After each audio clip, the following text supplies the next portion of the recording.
In a dramatic escalation of economic warfare, the United States has imposed sweeping new sanctions on Russia's two largest oil and gas giants, Rosneft and Lukoil. These companies are not just major players in Russia's energy sector. They are the backbone of the nation's economy, providing billions in revenue that help fund the Russian government and, by extension, its military operations.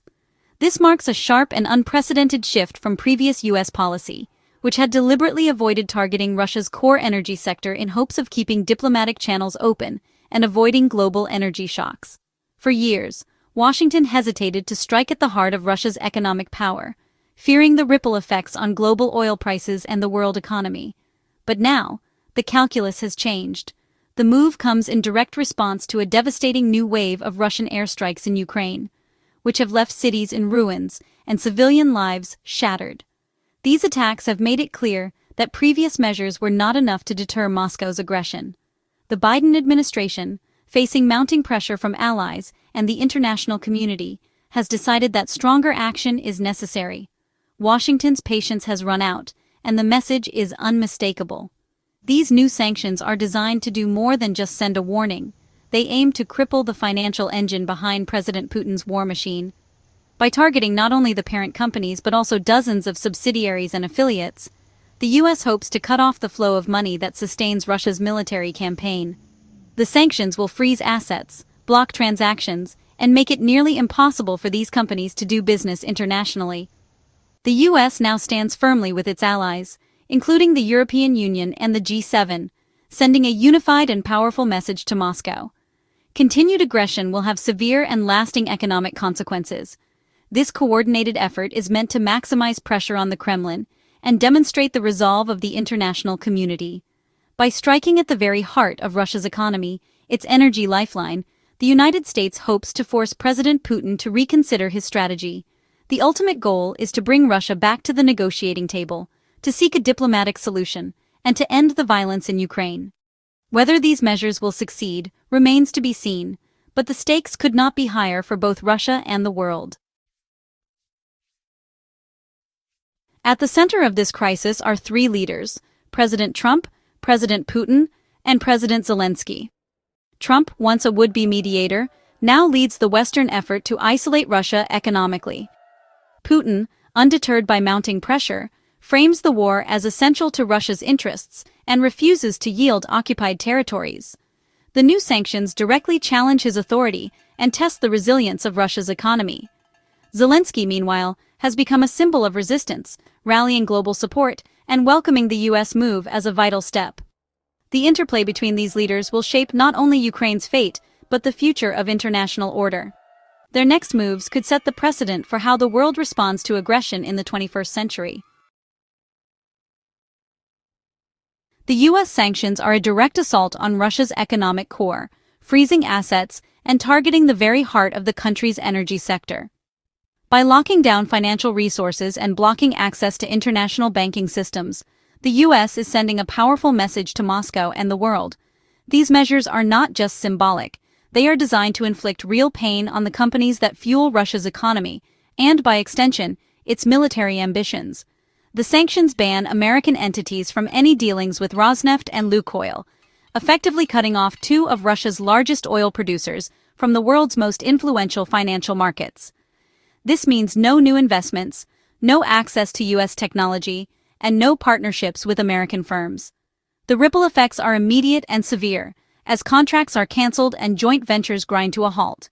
Rosneft, the state-owned giant responsible for nearly half of Russia's oil output, is a critical pillar of the Kremlin's financial power.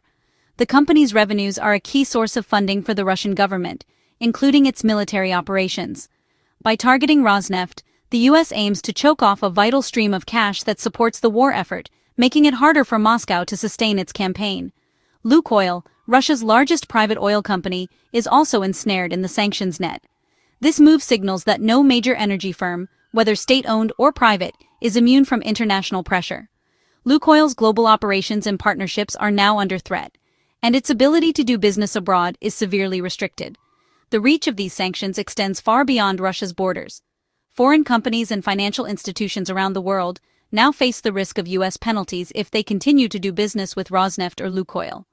This creates a chilling effect, as international partners scramble to reassess their ties and avoid being caught in the crossfire.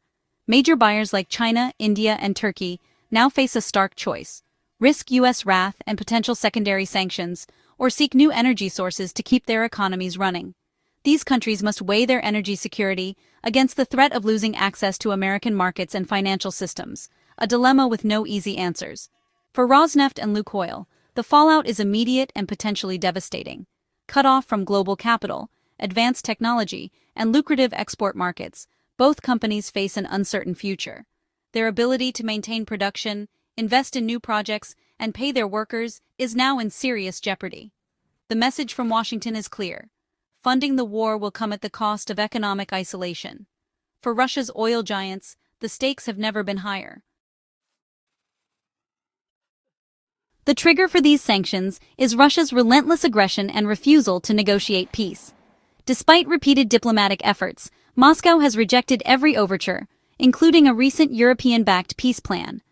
Russia's latest airstrikes on Ukrainian cities left no doubt. The Kremlin is doubling down on violence, not dialogue. The Trump administration concluded that mediation was futile while civilians were under attack. The new strategy is to impose costs so high that continuing the war becomes unsustainable for Putin. The era of patient diplomacy is over. Economic pressure is now the main tool to force a change in Moscow's calculus. In a dramatic move, President Trump canceled a planned summit with Putin, signaling a total breakdown in diplomacy. The summit was meant as a last-ditch effort for peace, but Russia's escalating violence made talks impossible. Trump's decision reflected a consensus. Meeting with Putin would only legitimize his aggression. The cancellation, followed by sanctions, drew a clear line: no more business as usual with Moscow. The message dialogue will only resume if Russia halts its attacks and shows real intent for peace. The path to lifting sanctions now runs through a genuine ceasefire. Putin alone holds the key to reopening diplomatic channels.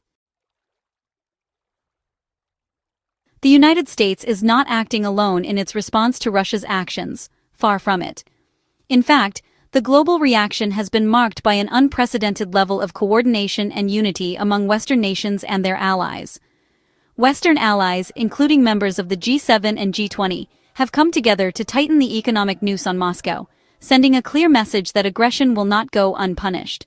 The United Kingdom and the European Union have imposed sweeping sanctions that mirror and even expand upon those of the U.S., targeting Russian banks, oligarchs, and key sectors of the economy.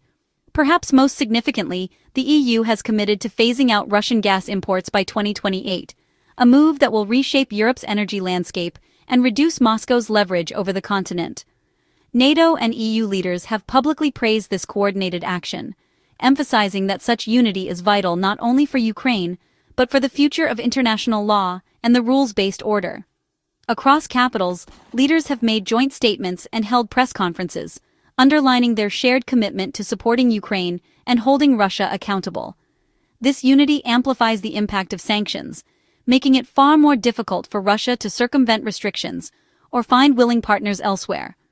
As a result, Russia is increasingly isolated from global markets, with its oil and gas exports facing new barriers and its economy under growing strain.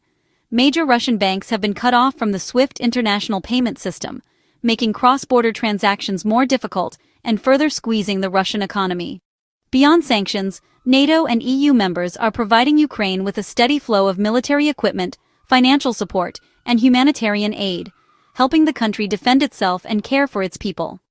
Humanitarian organizations, backed by governments and private donors, are working tirelessly to assist millions of Ukrainians displaced by the conflict. The Kremlin's claim of sanction immunity is now being tested as never before, with economic indicators showing mounting pressure on Russia's financial system. The strength and resolve of this international coalition will be decisive in shaping not only the outcome of the war, but the future of global security. Around the world, the resolve to stand with Ukraine is being measured in both words and actions, as nations grapple with the challenge of defending democracy and upholding peace in the face of aggression. The sanctions come amid relentless suffering in Ukraine, cities destroyed, millions displaced, and civilian casualties mounting. Russian missile and drone attacks continue to terrorize the population, with recent strikes killing children and shattering any sense of safety. Diplomatic efforts, including a recent peace plan, have failed as Russia insists on its territorial demands. Western leaders now see Moscow's intransigence as proof that only overwhelming pressure can bring change. For Ukraine, international support is a lifeline. President Zelensky and his government argue that only unbearable costs will force Russia to negotiate seriously. The new sanctions are the most forceful attempt yet to make that happen. News of the sanctions sent oil prices surging, reversing a year-long downward trend and fueling global uncertainty. Russia's economy, heavily reliant on oil and gas, faces a severe blow as its top exporters are cut off from global markets. Major buyers like China, India, and Turkey must now choose between cheap Russian oil and risking U.S. penalties. For consumers worldwide, higher energy prices and inflation are likely consequences. Western governments must balance economic pain at home with the need to confront Russian aggression. The sanctions are a calculated risk, betting that upholding international law outweighs short-term hardship. The world is bracing for the economic aftershocks. The world now waits to see how Russia will respond, de-escalate for relief, or double down and risk deeper isolation. The effectiveness of sanctions hinges on global compliance, especially from China and India. For Ukraine, this is a rare moment of hope that economic pressure and military support might finally bring peace.